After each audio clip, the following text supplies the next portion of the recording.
Salutare, dragii mei! Astăzi vreau să pregătesc un tort de casă foarte și foarte gustos. Pentru aceasta o să avem nevoie de vișină în socul ei, oțet, la mine este de struguri, puteți folosiți și de mere, zahăr pudră, unt, zahăr, făină, mere de albini, smântână, iaurt, deja la dorință, la mine e iaurt de 20%, ouă, zahăr vanilat și sodă alimentară. Mai întâi de toate punem ouăle, le batem cu zahăr, o să le bat cu mâna, nu este nevoie de un mixer, dar dacă doriți puteți să bateți cu mixerul.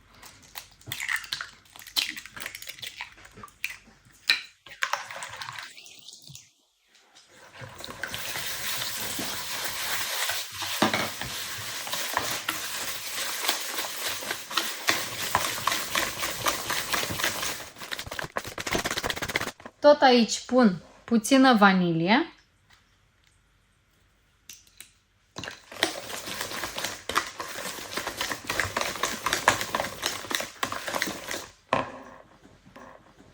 Merg și topesc la microunde untul. Îl topim atât ca să poată să se amestece bine. Am topit și untul. Îl punem tot aici.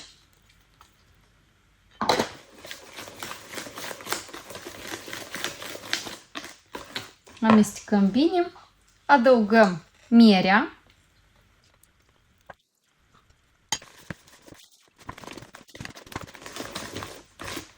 între timp pun o cratiță la fiert cu apă și pun deasupra una mai mică să nu se atingă fundul de apă, iată așa. Când va fierbe apa, punem consistența noastră în cratiță și stăm aici și o amestecăm până când fierbe.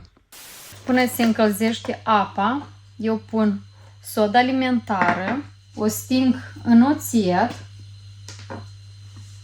iată așa, nu pun simplă, așa.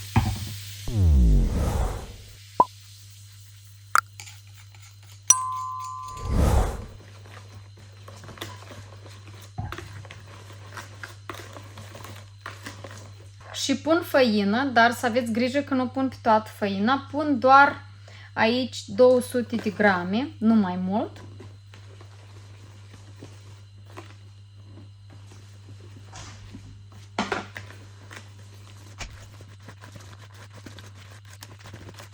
Acum aceasta este gata să o punem la baia de aburi.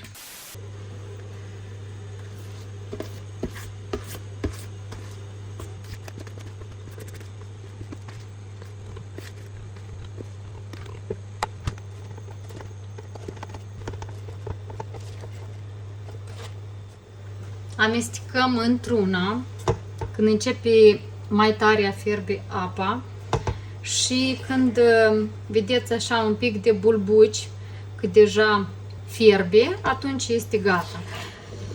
Iată așa trebuie să arate consistența noastră când este gata și zahărul este topit și face așa un fel de bulbuci, atunci știm că este gata. Stingem focul.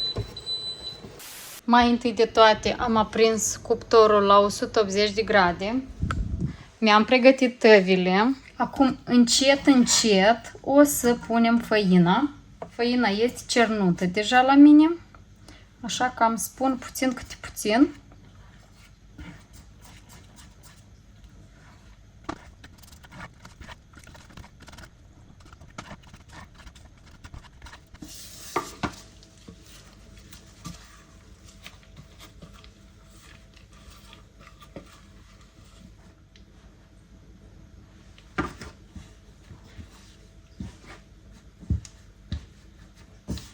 Cât este aluatul fierbinte, lucrați cu el, că se lucrează foarte ușor.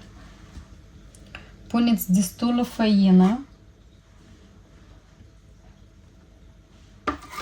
și treptat. Nu vă stăruiți să puneți toată făina odată, că câteodată ia făină mai mult, mai puțin și să nu fie prea tare aluatul, că o să vă fie foarte greu să-l lucrați.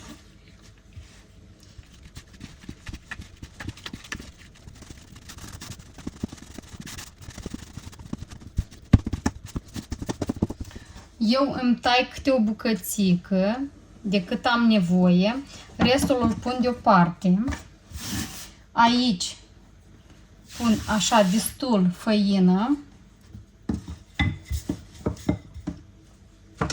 și fac o turtă, nu groasă, subțire. Acum o să vă arăt cât de subțire o fac. Dacă vă pare că este prea moale, atunci când o întindeți, adăugați făină, simplu. Nu vă stăruiți să faceți prea tare aluatul, că o să vă fie foarte greu să-l întindeți. Uitați-vă și ușor se întinde la mine. Așa. Cam așa o să fie la mine turtele, grosimea. Eu așa, iau o farfurie, măsor, tai.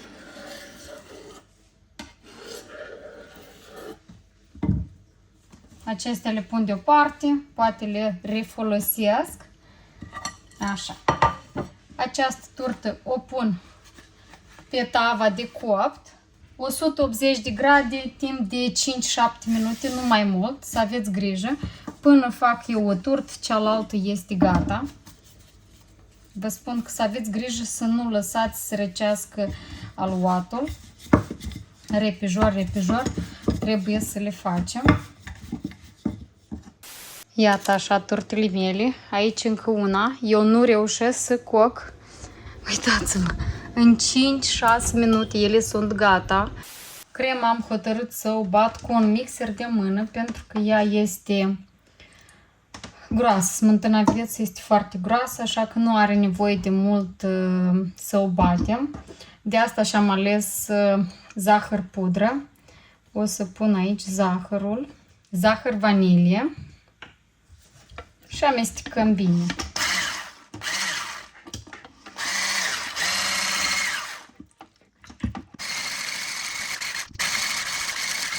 Eu o să pun și puțină esență de vanilie sau ce aveți.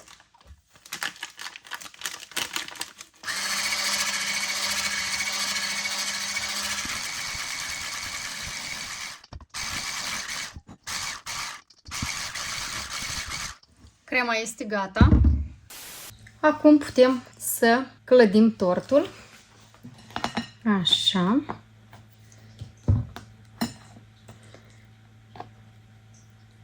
Uitați că am uitat să-i pun așa o leacă ca să stea super.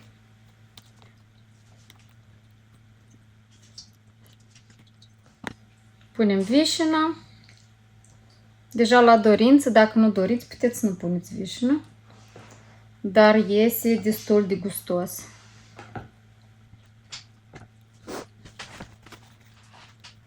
Când punem una peste alta, apăsăm binișor.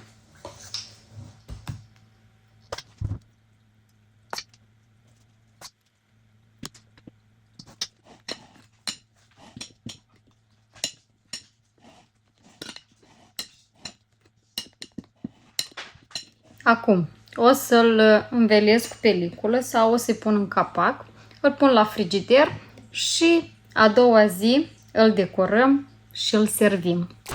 Tortul meu a stat peste noapte, așa că vreau să-l desfac, să-l nivelez frumos, să-l tai și să-l acopăr cu, am aici biscuiți măcinați, dar vouă, dacă vă rămâne vreo turtă, o măcinați.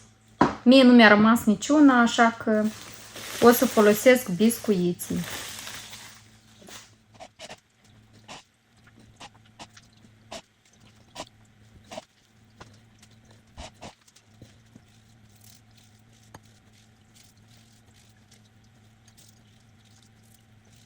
Acum vreau să-l decorez. Aici am afine. Afinele sunt de la frigider. Zmeura este congelată. Dar nu-i nimic. Așa.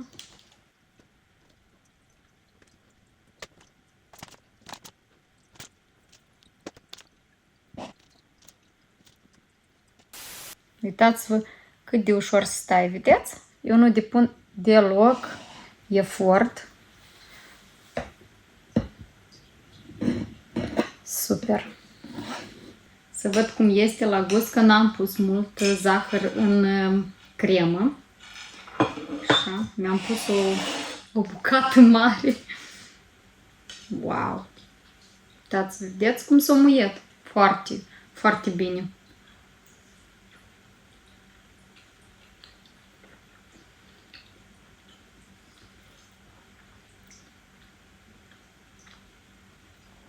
Foarte bun. Nu-i dulce tare. Acest tort, eu cred că oricine nu l-ar face, o să iasă la sigur. Să aveți poftă!